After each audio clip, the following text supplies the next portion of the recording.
Like, Chicago is more, it's a beauty mecca. It's a beauty capital, so, and that comes with the drawbacks too, because it's a lot more competition, like if you're doing beauty in, let's say, a city in Ohio or like Cleveland, you're more like a big fish in a small pond. Where in Atlanta, it's a lot of big fish in the beauty community out here. So, but when I got into lashes, honey, people did not understand lashes like that. This was 2018, so it wasn't as popular as it is now. 90% of our clients were first time lash wearers. Like, it was their first time wearing. They didn't even understand what mink lashes were, but it just makes your life so much easier from having to put on a strip every day.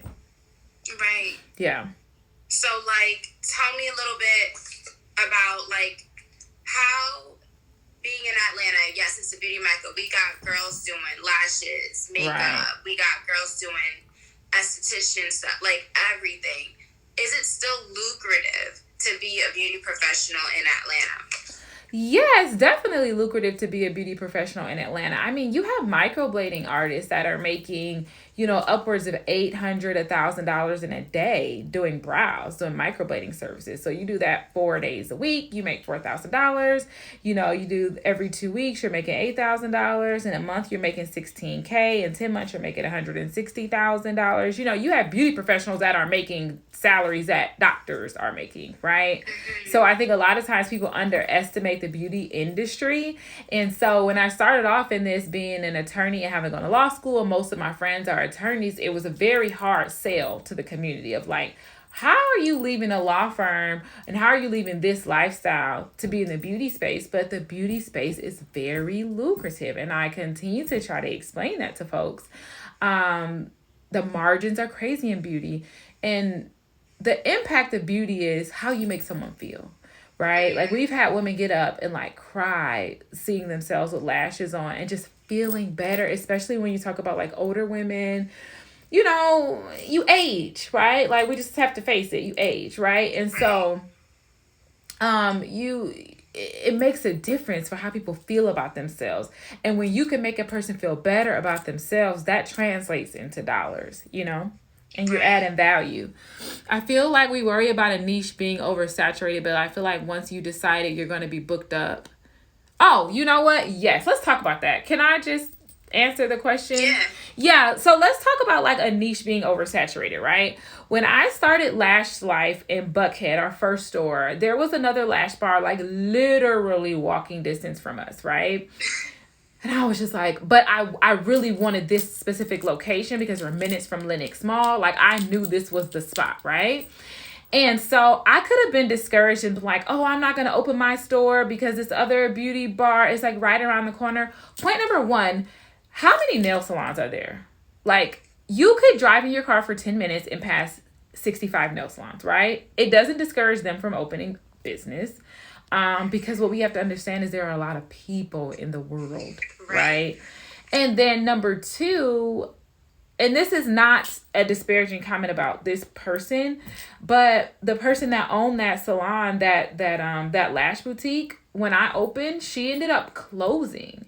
And then fast forward a year or two later, she ended up coming and asking me for a job, right? So it just goes to show that, like, if I had have not started my journey and been discouraged because someone else had a lash bar, then, like, you never know how it's going to turn out. Not every entrepreneur, all entrepreneurs are not created equal. I work like a dog. I work really, really hard. So, and there's enough space for all of us, really. So I think that to answer the question about a market being oversaturated, if you feel like you can add value to a space, then you need to move forward with your plan and just kill all the noise of what's going on around you and work. Right. And piggybacking off of that, when you speak about how beauty is a thing that is about how do you make your customers feel. Right. Every beauty salon has a different feel. Right. You have the beauty salon that everybody's kind of quiet, there's music playing, it's chill, people are reading magazines. Then you got the beauty salon that's all about tea. Everybody's talking about whose baby mom did this, what happened over the weekend, and everything is different. So with Atlanta being such a huge space, everybody's trying to find that salon that's their fit, that's their groove. And so when you say, I'm not going to do it because it's oversaturated, you could be taking an experience away from people that's unique to you that they need. Absolutely. I agree with you 100%. What is your target audience and what's the experience that you're providing, and stay within that, and like you just said, you could be missing out on a group of women that are looking for the experience that you're providing, right? You're not going to not have a podcast because someone else has a podcast. Again, 300 million plus people in our country. We're not even talking about the rest of the world, right? When I lived in China, I was like, this is crazy. That is this many people. I didn't even know y'all, like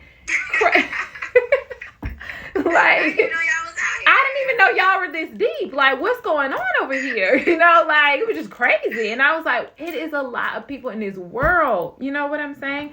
So I think that, we need to just kind of think globally. And I think traveling abroad really helps people to understand how big this world really is.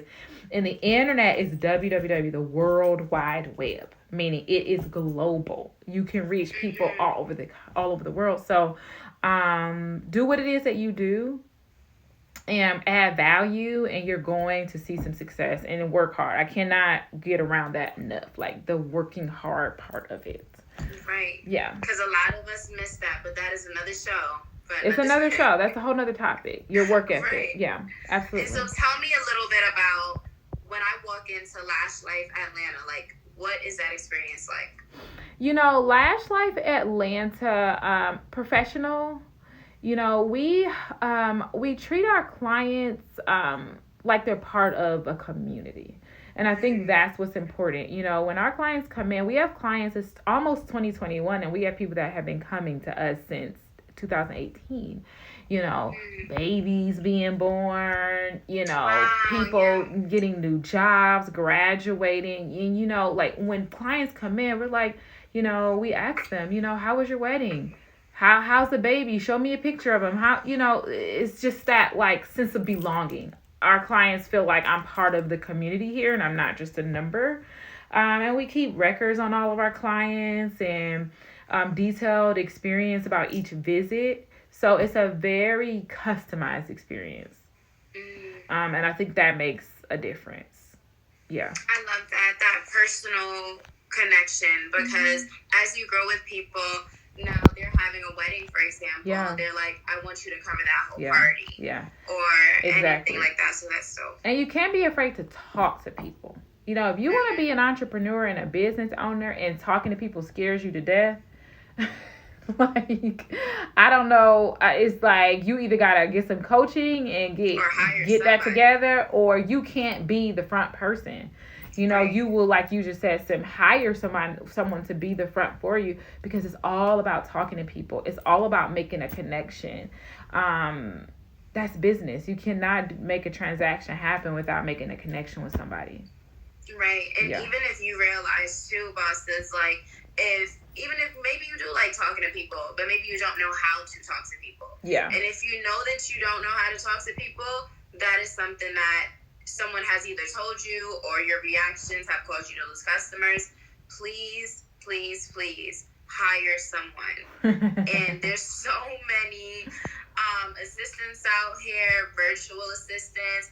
It's not a huge investment. Right. And it's worth having someone keep that business for you than you losing hundreds of dollars in business a month. Yeah. Even thousands because of word of mouth. Yeah. Hire someone. Yes. Stop talking. Stop talking. Yeah. So, hey everyone over on Lash Life, we are on Pretty Powerful Daily. So go follow Pretty Powerful Daily. And this is where we're doing all of our podcasting. We are here with Sim of Bosses Talk Beauty. Yes. Bosses Talk Beauty, and we're talking about business ownership, and I'm really talking a little bit today about, like, my journey of owning a business and a successful business and having been in business for years now. It's a journey, so if you're looking to own your own business, and you just have some questions, I go over to Pretty Powerful Daily because we're monitoring the questions in the feed over there. And so we're like, so if you have some questions about starting your own business, dealing with clients, how to build a brand, like you say, like, this is going to be the name of my business. What is that? Right. And I was talking to somebody the other day about telling the story, of your business, and people understanding like who your business is, or what you're representing, and how are you communicating the story of your business. It's more than just saying like, hey, we have a sale going on, right? That's not necessarily building a community, and building a business.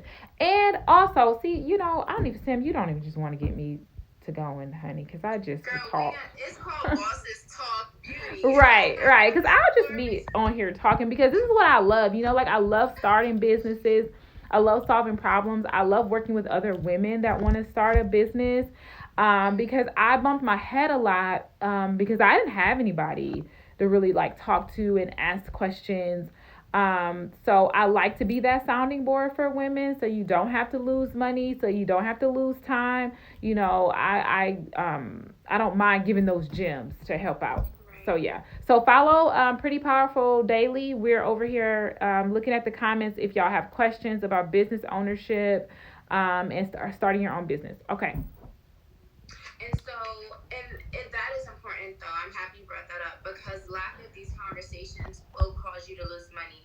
And as we're about to speak to you in a few about ways that you can make money through the beauty industry, like, when you don't ask questions, when you just go on Instagram and see what Samantha and Kimberly are doing, and you're like, oh yeah, that's easy, I'll just do it. Yeah. You lose so much money. Yeah. Trust me. Yeah. So ask the right questions, find the right people, and hire the right people. I cannot stress that enough. Get the right team.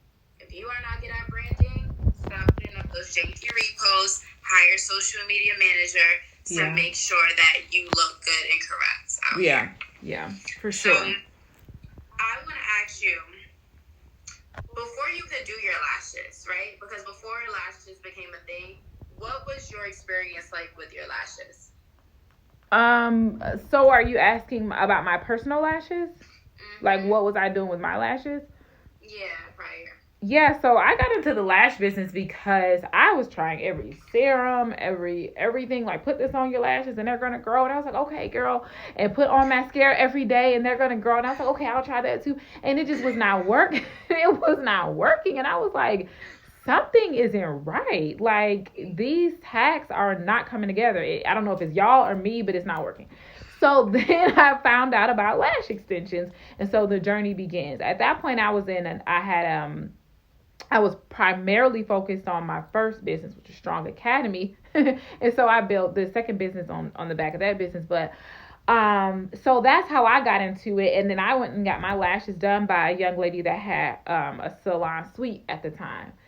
And I was like, this is science. This is a miracle. Like, I have lashes, like, you put, like, they would not come out. I woke up the next day, they were still there. And I was like, that's what they say. A lot of times you get into a business because it helped you first. Like, a lot of estheticians are into skincare because they had skin issues or problems as a child. And so they started to, like, play with ingredients, stuff like that. So that was really my story, honestly. And, being that I was already an entrepreneur, then I started to look at lashes from a business perspective of like, okay, what do the margins look like for this type of business? And what type of money really can be made in the lash, space? And then I was like, oh, okay. So we're paying $250 for one set of lashes. So let's talk about that part. So we all as entrepreneurs had that moment where you make your first big amount of money. Mm-hmm. That amount of money that you were like, people are making this type of money? Right. What's going on? Right. Tell me what that day was like for you when you realized I could make this much in one day. Yeah, for sure. So for me, it wasn't in this business, Lash Life, because I did it in my first business. So my first business, Strong Academy, an educational services company, because remember, before I went to law school, I was a teacher. And so after practicing law, I came back around and I was like, I want to do what I love. So anyways, my first business. So the first year we were doing like $75 a week. with children all week. Imagine that, right? And and I have a 4-year-old. But and it was a really good deal. But that was the first summer, right? Now, so we're doing like, maybe 2,000, 2,500 a week, something around that. Fast forward to the next summer, we've gotten up to $125 a week because the program has grown. We did such a great job. Kids are learning Mandarin Chinese. We're doing above grade level instruction. And that's a whole nother story about my first business. But I talk to people all the time about if you just add value. People are too busy trying to worry about how much money I can make. But how can you add value to a community, no matter what your business is? But if you can add value, the money's coming. It's a done deal. So anyways, by the next summer, it was crazy. We had triple the amount of kids we had the first summer. So now we're looking at, we're doing 55,000 in a month, right? You're looking at $14,000 in a week. So at that point, Sim, the game changed for me, right? I was just like, oh. I was like, oh, okay. So this is what y'all are doing. Got it. Right? So it was just like, for me to see 50,000 plus in a month, and I posted the receipts, to my Instagram page, because I talked about this with another podcaster. Like, do not be fooled, y'all. A lot of people are selling y'all lifestyle, but they don't have the receipts, if that makes sense. You know what I'm saying? Like, don't pay somebody $2,000 for a class when really they're just selling you. And I have nice things too, Gucci bags and all this kind of stuff. But that has nothing to do with the success of their business. You know what I'm saying? So I just want people to just buyer beware on that. But seeing that type of money, I was just like, the game has changed now for me. You know what I'm saying? Like, the way that to go from a year ago, I was charging people $75 a week to keep, for a summer camp. And then now we're charging people $200 for 2 hours of work. You know what I mean? With the lash business. So I would say, yeah, my first business, seeing 50K, 55K. And then we added after school programs, after the summer and stuff like that. So seeing that type of money, it changed the game for me. It really, I was like, oh, okay, yeah, we're going in a different direction now. So yeah. People ask all the time, why beauty? When it comes to my brand, even there's so many things that you could do brand management for. Yeah. Why beauty? Yeah. The beauty industry is, once again, so very lucrative. Mm-hmm. Now, I want to ask you, as we see different lifestyle coaches, we see so many people doing strategy, talking about this millionaire mindset, billionaire mindset. Do you feel like being a millionaire is something that is realistic in the beauty industry? Oh, yeah. Being a millionaire? Mm-hmm. Yeah, for sure. Absolutely. It's absolutely doable. What I love about the beauty industry is there's so many avenues to it, right? Like, you can be an influencer. That wasn't available 15 years ago, and that's right. Beauty. That's a whole new line of work that's apparently, when I was in law school, I had a business where I had an online clothing boutique. And so I had a young lady, I had some influencers that I would work with, right? And now these girls they have millions of followers now, but this is back in the day. And one of them was like, I was like, can you wear one of the dresses in my closet on your video? And she was like, okay, yeah, that'll be $10,000. And I was like, I'm sorry, I was saying, can you wear a dress? I thought maybe you got confused as to what I said. I was asking you to wear, yeah, $10K. And this was 5 or 6 years ago. So, and she was a beauty influencer, makeup videos, fashion, eyebrows, this and that. And you're telling me that you created a community and a base to which you can charge someone $10,000 just to wear a dress? So if you're asking me, can you become a millionaire in the beauty space?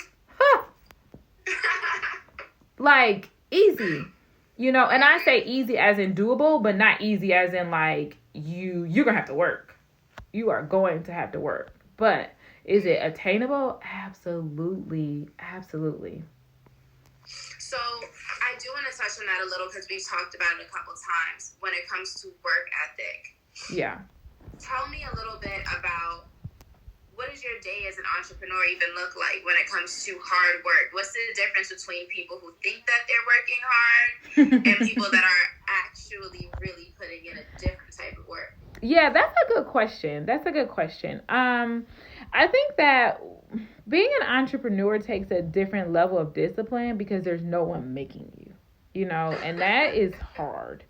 Because like you'll even find that like when I was first started to work for myself, I felt like I had more discipline when I was working for other people than working for myself because there's that like immediate penalty, I guess.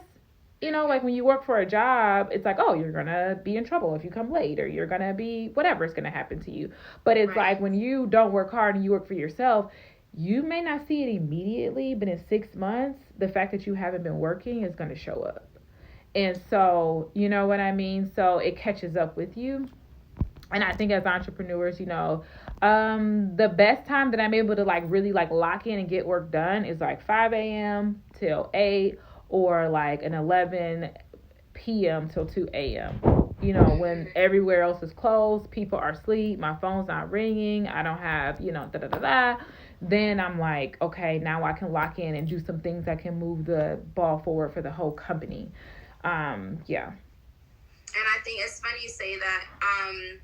I want to say I had a friend that is an entrepreneur, and when we met, he would tell me, I don't go to sleep really until like I'll take a nap here and there or like recharge, but I don't go to sleep. And we were doing a co-working day. Okay. It was like a group of us. And I was like, well, it's about 1 a.m. I'm about to go to sleep. And everyone looked at me like, oh, yeah. Like, but where?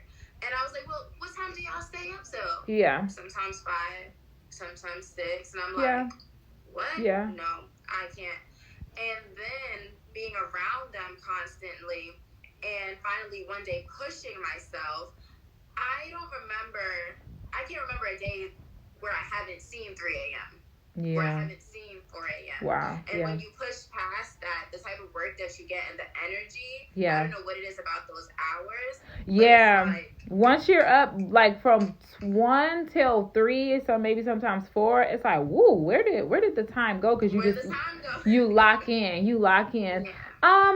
Yeah. Like when I was in law school, I took naps. I like a full night's rest didn't exist. In my entrepreneurial journey, I've learned to try to sleep more, especially when you're talking about your health, being dehydrated. I think that there are going to be times where you need to be up until 1 or 2 a.m. because you have deadlines, personal deadlines that you need to hold yourself accountable to. But I also think that it's balance, like you can't run yourself into the ground, when you don't have enough sleep, it wears on your health. You don't have enough sleep, you're not a pleasant person to be around, you know what I'm saying? You're grumpy, like you just like you need to sleep. But what I find that what happens is we're not good, like we're not marshaling our hours in the daytime. We're not being efficient with that, right? Because if you're working from 8 a.m. till 12 o'clock p.m. or 12 o'clock a.m. and you're being really, really efficient about that time, you should be, if you're, you know what I'm saying, from 8 a.m. to 12 o'clock a.m. and you're being like super, super efficient with your time, that's a lot of time to get stuff done. You know what I mean? I just had an outage. I just let God do his thing just now. So yeah, I don't know what's going on. I'm having like stuff issues over here too. It's an Atlanta thing. Well, there was a storm yesterday. Oh, yeah, and I had power outages over here yesterday. Like couldn't get out of the garage, things like that. So could still be going on. But yeah, I think that as entrepreneurs, like, don't feel like if I didn't stay up till 2 a.m. or if I didn't stay up till 3 a.m. every day, then I'm just slacking and I'm lazy.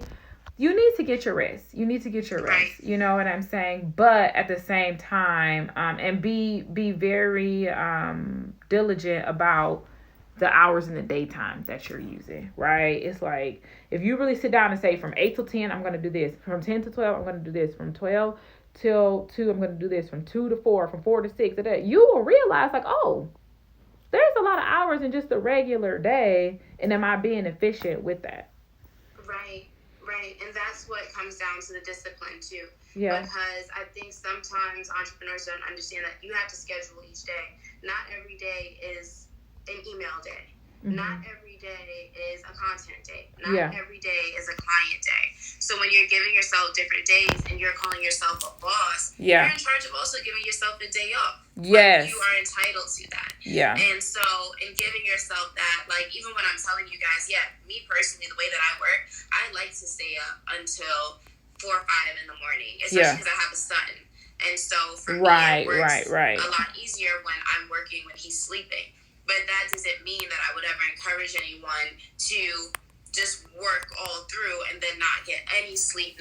It's all about the balance. So and shout out to all the, shout out to all the moms. Shout out to all the moms. I don't know how y'all. Shout out to all the moms.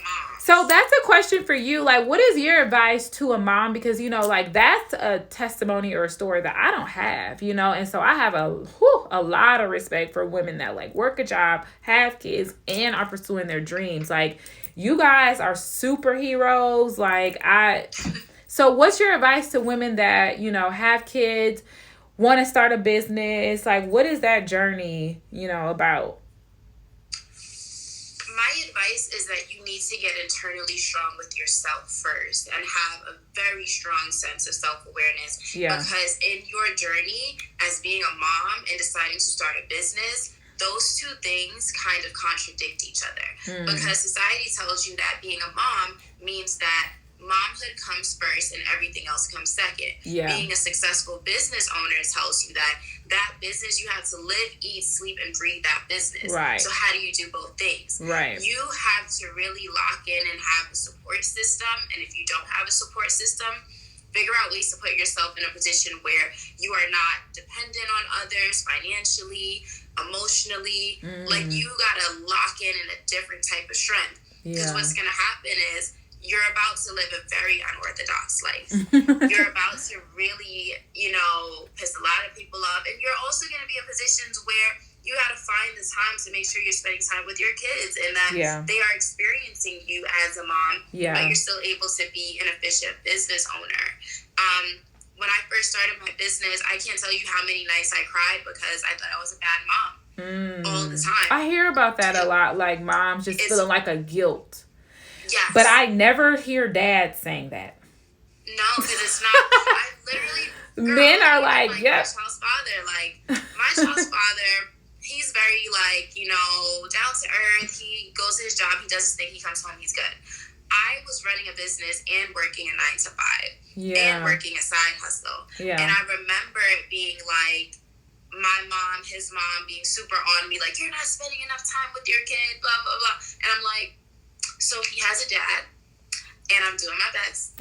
Right. And I'm scheduling in time to be with him. Yeah. But it's like, what about his other parent? But that's what society does, right? It's like, your number one job is to be a mom, and you're not allowed to be anything else. And that's not fair to women. Like, a woman should be able to pursue her dreams, and not be seem as if she's not a great mom. You see that all the time with women on social media that are like always talking about their business, and people will say, well, where are your kids? We never see you with your kids. But are those same comments underneath the men entrepreneurs underneath their page, this whole like shaming, and it's not fair. We definitely, and I think the way we change that is to talk about it. And to say, like, a woman can do both. She can be a great mom, because when a man works a whole lot and his kids don't see him a lot, it's like, daddy's working to make sure that the family is taken care of. But what about mommy can work too to make sure the Right. family's taken care of? It can go both ways. So, hey And I ladies, definitely go want ahead. to take this time to any of you guys that are listening that are moms, or you guys that are like listening to this, following up, you're a mom, you're starting a business, you are a great mom. Yeah. Because you just took the step into starting a foundation that you own. Yeah. Nobody can fire you from this. Nobody can tell you that this is yours. And you're doing a great thing by employing your child to chase their dreams, to know that they can do anything they want to do because mommy did it. Yeah. So don't let anybody tell you that you are being a bad mom, even yourself, for going after your dreams. Yeah. That's amazing. For sure, for sure. So shout out to all the moms. And don't feel like being a mom is going to be a barrier to, your success. I will say that I think for moms or people who are not moms, I think the main thing that gets cut out when you're trying to have a business is like personal life, fun stuff, right? Mm-hmm. You can be a great mom, be a business owner, but it's like, will you have time to kiki with the homegirls a lot? Probably not. Will you have time to like binge watch Netflix and all this and that? Probably not. And that's the sacrifice. So yeah. So, Sim, do you want to talk more about your business and what you're doing so that the ladies who are joining from Lash Life and Pretty Powerful can just learn a little bit more about you? Okay, yeah. So I'm Sim. I run Boston Talk Beauty. So Boston Talk Beauty is a brand strategy agency. So we do content strategy, we do social media management, brand development, business planning, and we focus on beauty and wellness brands. Okay. So what I do, aside from with my client work, I do podcasting and I do articles, journalist type things, media.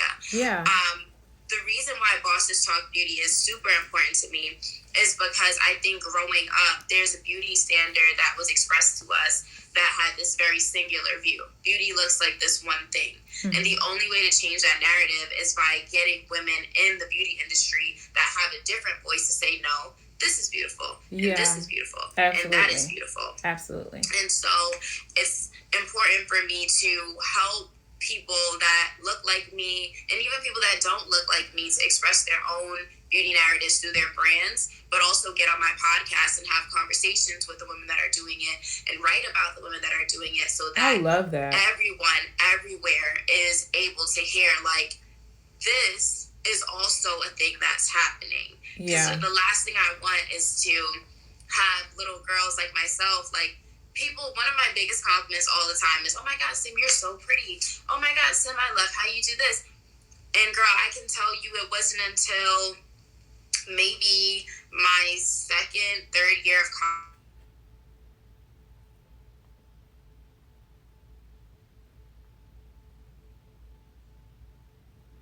Sim, you still there? Hey ladies, we're over on Pretty Powerful Daily. We are talking about business ownership. It went out a little bit. Okay, you were saying your second, third year of college? Yes, it wasn't until about my second, third year of college that I started referring to myself as pretty. Because that's not and it wasn't that I felt ugly or anything. It just wasn't a word. Like, it wasn't a thing that I used to associate myself with being beautiful, because that wasn't what I thought about me. So starting this business was super important to me. It's really changed my idea about, like you said, storytelling, the stories that we tell, the narratives that we express, and why the beauty industry is just so important to so many people. Yeah. I love that. So we're over with Sim, Bosses Talk Beauty, and redefining, I think what I heard you say is really like kind of redefining what is beautiful. And that's what I love about Al Gore's internet. Everybody has a voice. You don't, when I was coming up, it was, what was that magazine? 17. Do you remember that? You're a little bit younger than me. 17 magazine. And it was like, that was what you read to find out about like how you should look or how you shouldn't look, so it was just like a lot of messaging. But nowadays through the internet, women who look like us, women who look like you, women who, just all various forms of beauty, even, like this plus size, like they're like that whole wave. I love that as well.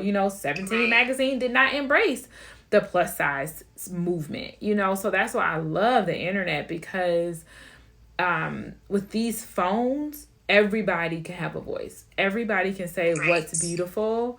And then it's access to information.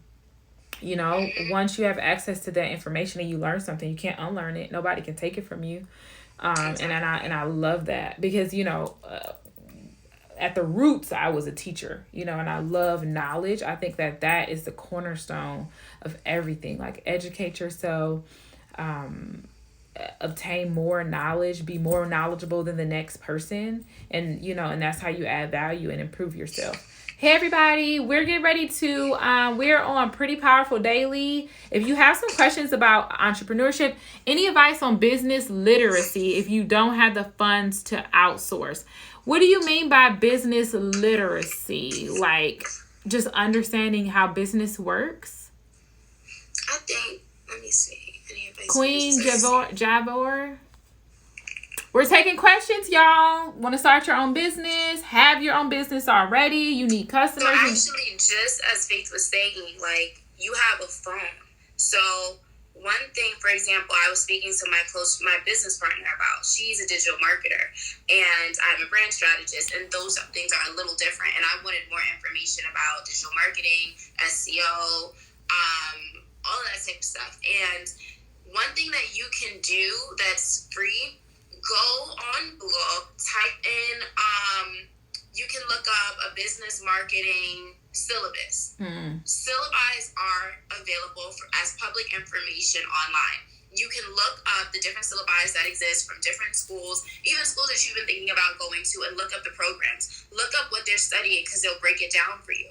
They'll break down what the topic is going to be. They'll break it down sometimes what text that you need to read, and employ yourself before you even say, okay, I'm gonna go back to school, blah blah.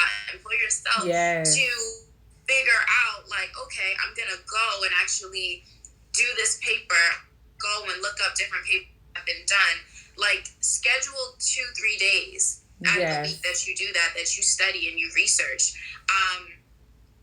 Also, tuning into lives like this. Look at the people that are, you know, like, Faith is an attorney that's running a business. So it's like, when we are following certain people and we realize that they had a different background before we went into business, maybe I should listen up to what they're talking about.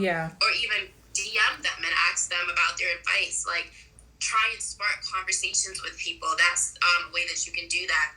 Before you have the money, that means that you're in that researching phase. Like, you should be doing as much research, as much going to seminars, Clubhouse, Zoom, live YouTube. Like, you should be doing as much of that as possible. There's so much free information out here, y'all. It is crazy. Like, please listen to what Sim just said. That internet, when I tell you, it is something. Like, because, you know, when I was in like 8th grade, we were looking at encyclopedias.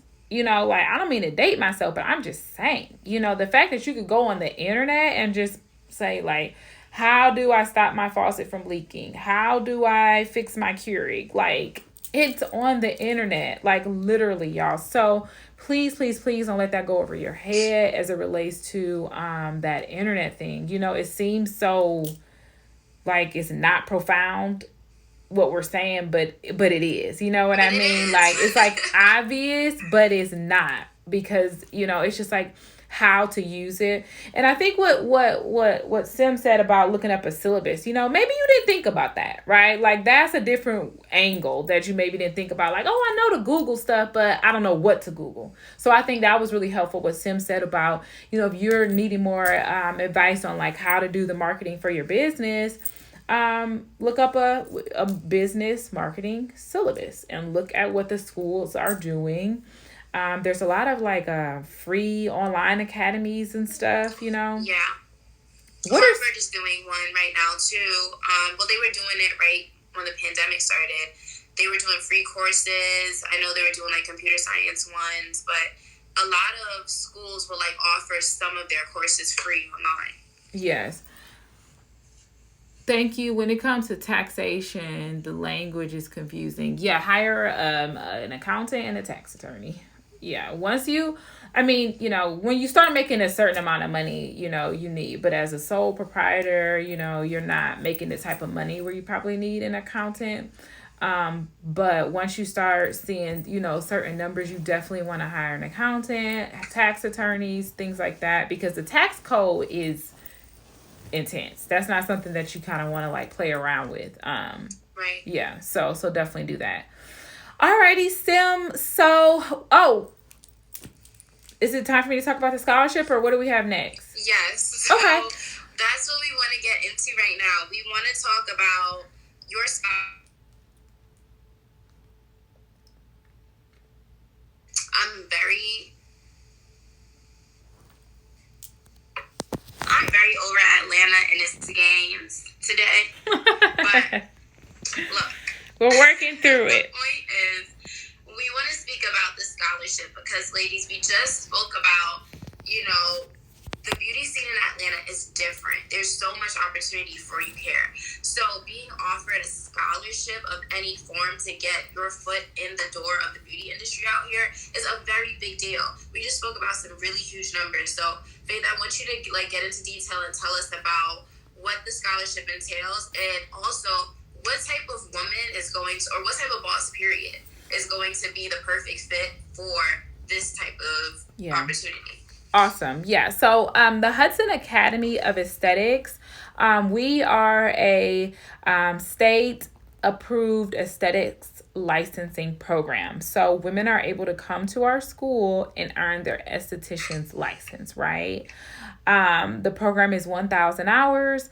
And in a traditional aesthetics program, you learn skincare, makeup, waxing, body waxing, brow waxing, legs, and a really deep understanding of skin and really like a biology, physiology.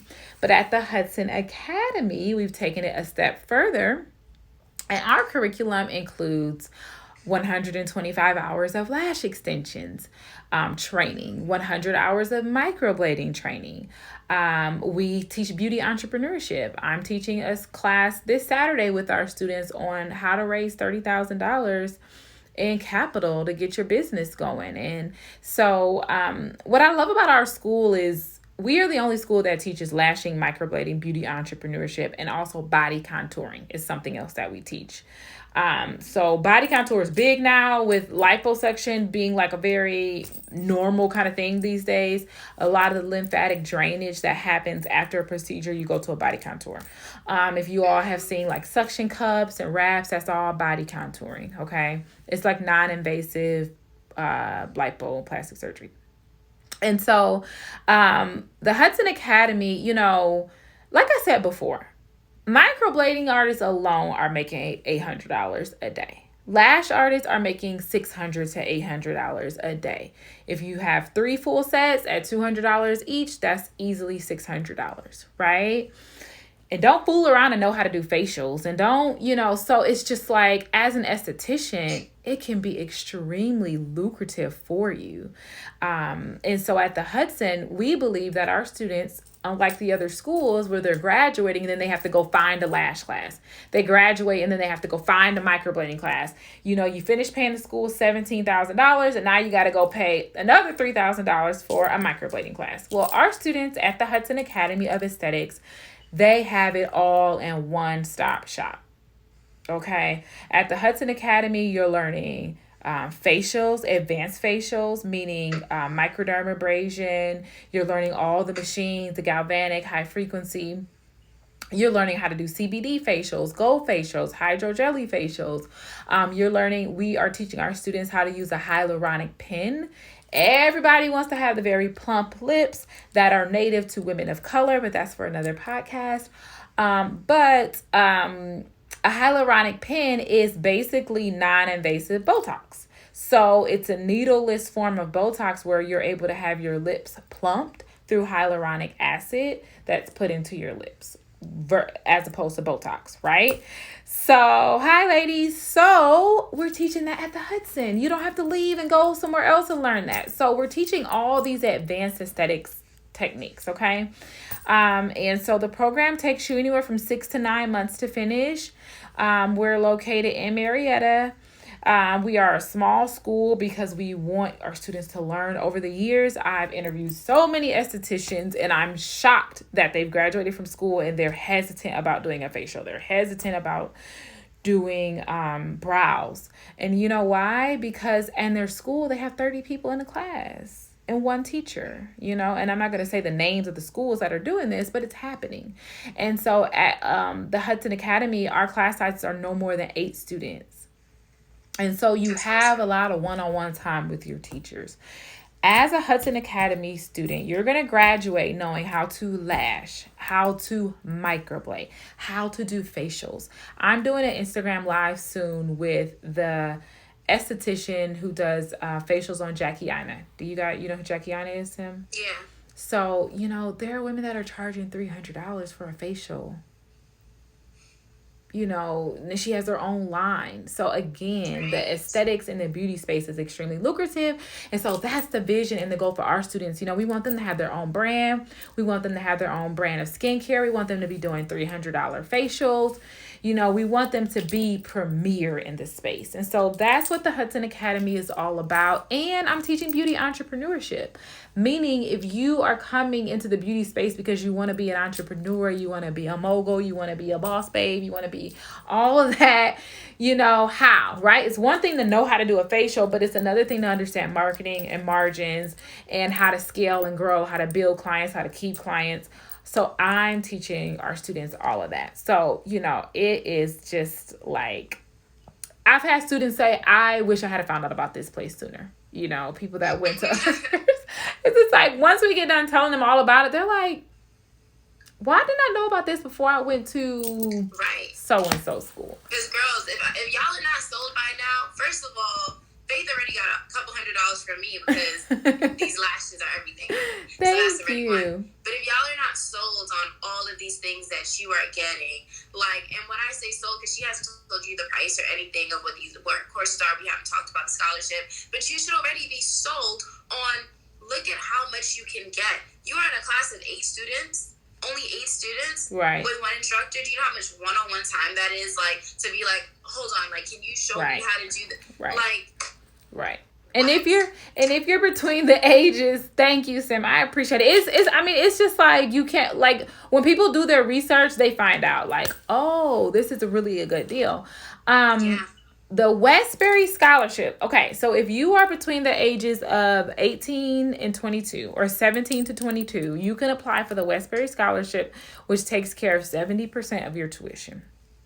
Okay.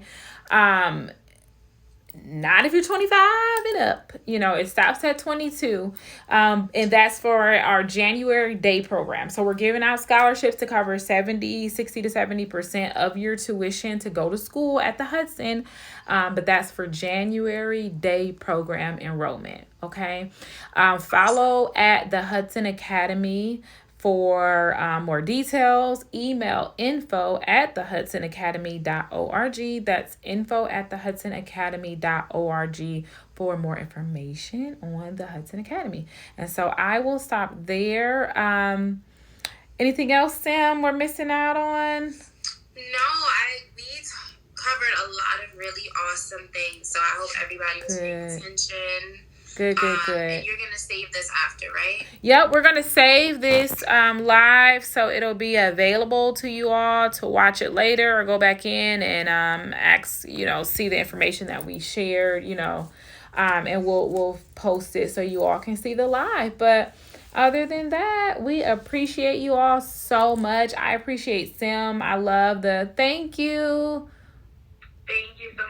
Dime says such an informative conversation. We appreciate you hanging in there or state to state. Yes. So that's a good question. The Hudson Academy, you can apply if you live in Georgia. If you don't live in Georgia, we have student housing available.